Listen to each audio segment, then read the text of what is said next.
Hey everyone, when it comes to online learning, we can all upload a pre-recorded lesson, but it may feel more complicated, more confusing, like there's more to manage when it comes to hosting a live online class. So let me give you a real quick walkthrough to show you how easy it is with Vedubox. I'm going to go to my instructor portal, and there is a live tab. I click Add New, choose my course, the course that this lesson will be associated with, and that gives me a little form which I fill out, just the title, description, time, etc., and click save, and I'm done. Now you're probably thinking, okay, David, that's the easy part, putting in the title, description.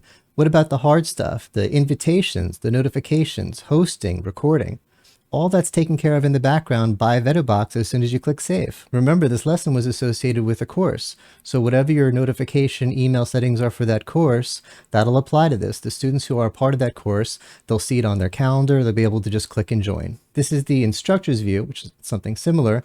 You could see it just puts it right there on the calendar with the join button. As far as the meeting itself, this is integrated with your Zoom account. You know how to use Zoom. It's going to be hosted on Zoom, and your students are going to be comfortable on Zoom. It's just going to be a regular Zoom meeting. And finally, the recording will go in the library tab for you and your students. So with Vedubox, hosting live online lessons is pretty much just as easy as pre-recorded. I hope you found this helpful. If you have any questions, let me know in the comments, and please like and subscribe. Thanks for watching.